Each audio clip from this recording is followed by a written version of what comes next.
Angel broking లో demat account open చేసి trade చేసి 10 షేర్లు బోనస్ గా పొందండి. జస్ట్ సైన్ అప్ అయితే చాలు. మీ ఫోన్ నంబర్ ఎంటర్ చేసి ఓటీపీ ఎంటర్ చేయండి. ఆ తర్వాత పాన్ కార్డ్, ఆధార్ కార్డ్, అలాగే బ్యాంక్ స్టేట్మెంట్ కూడా అప్లోడ్ చేయండి. ఆ తర్వాత ఓ సెల్ఫీ, ఓ ఈ-సైన్ చేస్తే చాలు. మీ అకౌంట్ 24 గంటల్లో యాక్టివేట్ అయ్యాక మా నంబర్ కి యాక్టివేట్ అని వాట్సాప్ చేయాలి. ఆ తర్వాత మీ డీమ్యాట్ అకౌంట్ లో మేము చెప్పిన 10 బ్యాంకింగ్ షేర్స్ బై చేసి స్క్రీన్ షాట్ పెడితే చాలు. ఆ అమౌంట్ మీకు యూపీఐ ద్వారా పంపిస్తాము. అంటే మీకు 10 షేర్లు బోనస్ గా వచ్చినట్టే. ఆ తర్వాత మీరు ఆ షేర్స్ ని సెల్ చేసుకుంటారో ఇన్వెస్ట్ చేసుకుంటారో మీ ఇష్టం. డిస్క్రిప్షన్ లో ఉన్న లింక్ ద్వారా మాత్రమే మీకు ఈ బోనస్ షేర్లు వస్తాయన్నది మాత్రం గుర్తుపెట్టుకోండి. ప్రముఖ ఎవాంజలిస్టు ప్రవీణ్ పగడాల చనిపోయి దాదాపు నెల రోజులు కావస్తున్నా ఈ మరణంపై సరైన స్పష్టత ఇంకా రాలేదని క్రైస్తవ సంఘాలు మండిపడుతూనే ఉన్నాయి. ఇది drunk and drive accident case అని పోలీసులు తేల్చినప్పటికీ ఎవరూ నమ్మకపోగా రోజుకో అనుమానం రేపుతున్నారు. ఈ క్రమంలో ప్రవీణ్ పగడాలది ముమ్మాటికి హత్యే అని మాజీ పార్లమెంటు సభ్యులు జీవీ హర్షకుమార్ ఖరాఖండిగా చెప్పటంతో పాటు రీపోస్టుమార్టం చేయాల్సిందేనని ఆ దిశగా ప్రయత్నాలు చేస్తున్నారు. అంతేకాదు, ఇదే విషయంపై కాంగ్రెస్ అధినేత్రి సోనియాకు చెప్పటం, ఆమె సానుకూలంగా స్పందించి ఈ కేసులో విచారణ కోసం తెలంగాణ ప్రభుత్వానికి బాధ్యతలు కూడా అప్పజెప్పబోతున్నట్టు సమాచారం. అయితే తాజాగా జీవీ హర్షకుమార్ పెట్టిన ఓ పోస్టు వైరల్ అవుతోంది. అందులో ఏముందో యథాతథంగా చూసే ప్రయత్నం చేద్దాం. ప్రవీణ్ పగడాల మరణం ప్రమాదవశాత్తు జరిగిందా, లేక ఎవరైనా హత్య చేశారా? ప్రవీణ్ పగడాల మరణం విషయంలో ఏపీ పోలీసులు 20 రోజులు ఆధునిక టెక్నాలజీ ఉపయోగించి ఎస్ఐ, సిఐ, డీఎస్పీల ఎస్ఐటి నియమించి ప్రత్యేకంగా దర్యాప్తు చేసి ప్రవీణ్ మద్యం తాగి బైక్ నడుపుతూ ప్రమాదవశాత్తు మరణించాడని నిర్ధారించారు. ప్రవీణ్ కేసును పోలీసులు సరిగ్గా దర్యాప్తు చేయలేదనిపిస్తోంది. ఎందుకంటే కొన్ని రోజుల క్రితం మీడియా వారు ప్రవీణ్ అని చూపించిన సీసీటీవీ ఫుటేజుల విషయమై పోలీసులను ప్రశ్నిస్తే మేము ఆ వీడియోలను ఇవ్వలేదని, అందులో కనిపించిన వ్యక్తులు ప్రవీణ్ అని మేము చెప్పలేదని చెప్పిన పోలీసులు మరలా అవే సీసీటీవీ ఫుటేజులు చూపించి అందులో ఉన్న వ్యక్తి ప్రవీణ్ అని చెప్పటం మరీ విడ్డూరంగా ఉంది.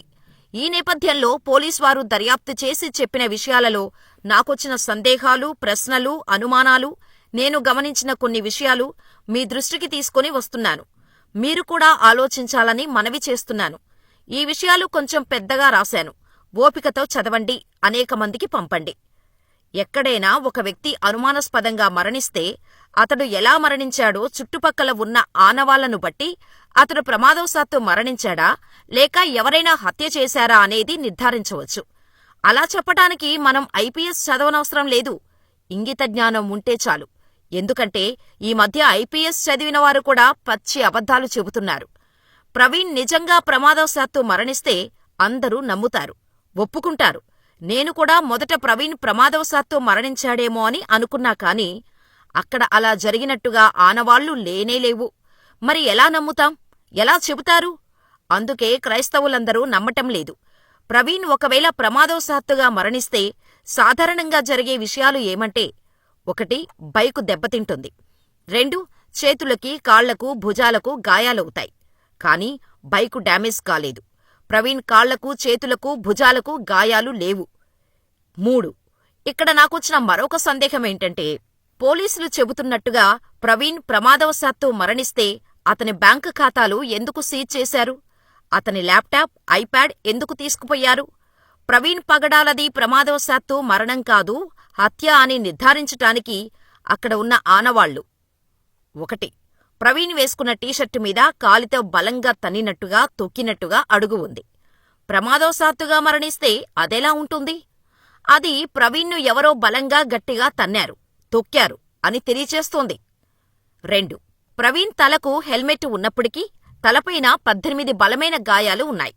తలపైన హెల్మెట్ ఉండగా తలపైన గాయాలు ఎలా ఉన్నాయి? అంటే ఎవరో ప్రవీణ్ తలపైన కొట్టి హెల్మెట్ పెట్టినట్టుగా కనిపిస్తోంది. Praveen Pagadala postmortem రిపోర్టులో Rajahmundry government hospital వారు చెప్పిన మరొక విషయం ఏమంటే, తలకు 18 గాయాలున్నట్టు చెప్పింది. కాని అవి యాక్సిడెంట్ ద్వారానే కలిగాయని చెప్పలేదు. యాక్సిడెంట్ ద్వారా కూడా అలా జరిగే అవకాశం ఉంది అని మాత్రమే చెప్పింది.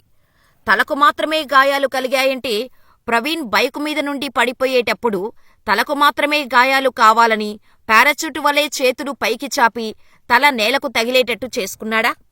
3 ప్రవీణ్ బాడీ దగ్గర్లో రక్తంతో తడిచిన కట్టెలు ఉన్నాయి. అంటే ఎవరో ప్రవీణ్ను రక్తం వచ్చేట్టుగా కొట్టారని అర్థమవుతోంది. 4 ప్రవీణ్ చేతి పక్కన మాస్క్, దానిపైన కళ్లద్దాలు ఎవరో పెట్టినట్టుగా ఉన్నాయి. ప్రమాదవశాత్తు మరణిస్తే అవి అలా ఉండటం ఎలా సాధ్యం? 5. ప్రవీణ్ పెదాల మీద గొడ్డలితో లేక కత్తితో నరికినట్టు, కోసినట్టు గాయాలున్నాయి. మెడ మీద నరికినా, కోసిన గాయాలు ఉన్నాయి. ప్రమాదవశాత్తుగా మరణిస్తే అవి అలా ఉండటం ఎలా సాధ్యం? ప్రవీణ్ బాడీ మీద బైకు ఉంది. ప్రపంచంలో ఎన్నో బైకు ప్రమాదాలు జరిగాయి. ఈ విధంగా ఎక్కడైనా జరిగిందా? అసలు అలా జరగటం సాధ్యమేనా?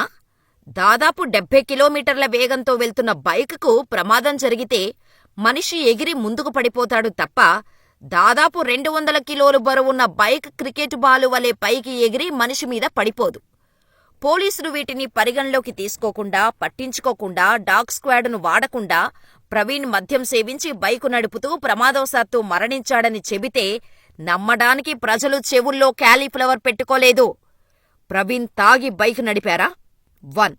సాధారణంగా ఎవరైనా బైకు మీద 480 కిలోమీటర్లు ప్రయాణించాలనుకుంటే మద్యం తాగి నడుపుతారా? ప్రవీణ్ ఒక్కసారి కాదు, 3 సార్లు మద్యం తాగి బైకు నడిపాడట. 2. సీసీటీవీ ఫుటేజీలో కనిపించే మద్యం కొనుగోలు చేస్తున్న డూప్లికేటు ప్రవీణ్లను చూసి ప్రవీణ్ అని పోలీసులు నిర్ధారిస్తున్నారు. మూతికి మాస్కు, హెల్మెట్ పెట్టుకున్న వ్యక్తి ప్రవీణ్ అని ఎలా చెప్పగలరు? అందుకు ఐజీ అశోక్ కుమార్ గారు మద్యం దుకాణం దగ్గర చెల్లింపులు ప్రవీణ్ ఖాతా నుంచి జరిగాయని చెబుతున్నారు. దానికి నేనేమంటానంటే, వేరేవారు ప్రవీణ్ ఫోను ఉపయోగించి కూడా పేమెంట్ చేయొచ్చు. పేమెంట్ ఎవరెకౌంట్ నుంచి వెళ్ళిందో కాదు, దానిని ఎవరు చేశారు అనేది చూడాలి. ప్రవీణ్ ఖాతా నుంచి చెల్లింపు జరిగింది కాబట్టి మద్యం కొనుగోలు చేసింది ప్రవీణ్ అని నిర్ధారించటం కరెక్టు కాదు. అక్కడకు వెళ్లి కొనుగోలు చేసింది ఎవరు అనేది చూడాలి. ఈ సందర్భంలో పాతకాలం సామెత ఒకటి నాకు గుర్తుకొస్తోంది. అదేంటంటే, ఎర్రచీర కట్టుకున్న ప్రతి ఒక్కరూ నా భార్య అని అన్నాడట వెనకొకడు. అలా ఉంది ఐజీ అశోక్ కుమార్ గారు చెప్పే విషయాలు. 3. Praveen Pagadala postmortem report Rajahmundry government hospital వారు ఏమనిచ్చారంటే, ప్రవీణ్ శరీరంలో ఉన్న ఏ పొరల్లో కూడా ఆల్కహాల్ లేదని చెప్పింది.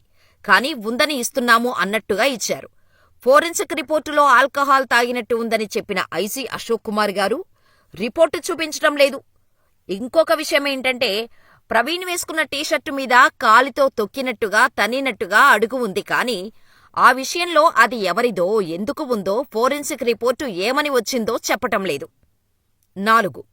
మరి సీసీటీవీ ఫుటేజ్ హైదరాబాద్ నుండి రాజమండ్రి వరకు మార్గం మధ్యలో వైన్ షాపుల దగ్గర మద్యం కొనుగోలు చేస్తూ కనిపించిన వ్యక్తులు రోడ్డు మీద కూర్చొని అప్పుడప్పుడు పడిపోతూ టోల్గేటు క్రాస్ అవుతూ ప్రవీణ్లా కనిపించిన వ్యక్తులెవరు? వారు ప్రవీణ్ తాగాడని చూపించటానికి ఏర్పాటు చేయబడిన నకిలీ ప్రవీణ్లు కావచ్చు. ప్రవీణ్తో నాకు 25 సంవత్సరాల సాన్నిహిత్యం ఉంది. వారు ప్రవీణ్ కానే కాదు.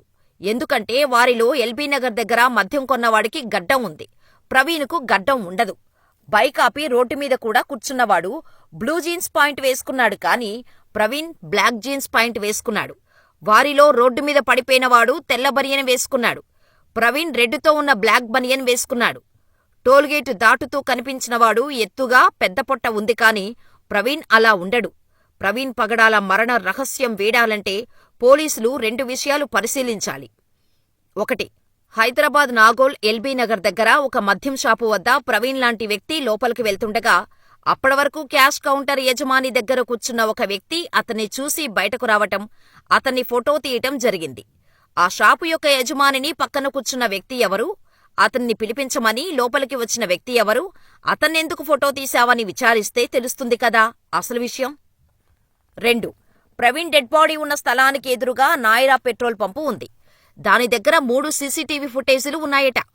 వాటిల్లో 24 మార్చి 2025 రాత్రి 11:30 గంటల నుండి మార్చి 25, 2025 ఉదయం 5 గంటల వరకు ఉన్న వీడియోస్ పరిశీలిస్తే అసలు సంగతి బయటపడుతుంది. కేవలం దుమ్ము చూపించి అక్కడ ప్రమాదవశాత్తు మరణించాడని కాకమ్మ కథలు చెబితే ఎవరూ నమ్మరు. చివరిగా ఆంధ్రప్రదేశ్ విద్యాశాఖ మంత్రి ఇంట్లో కూర్చొని ప్రవీణ్ పగడాలది ప్రమాదవశాత్తు మరణమని చెప్పాడు. బహుశా అందుకేనేమో పోలీసులు దానిని నిజం చేయటం కోసం దర్యాప్తు సరిగా చేయకుండా, పోస్టుమార్టం విషయాలు అన్నీ చెప్పకుండా, అనేక విషయాలు దాచి, కొన్ని అబద్ధాలు సృష్టించి మద్యం తాగి ప్రమాదవశాత్తు మరణించాడని నిర్ధారించినట్టు తెలుస్తోంది అంటూ రాసుకొచ్చారు.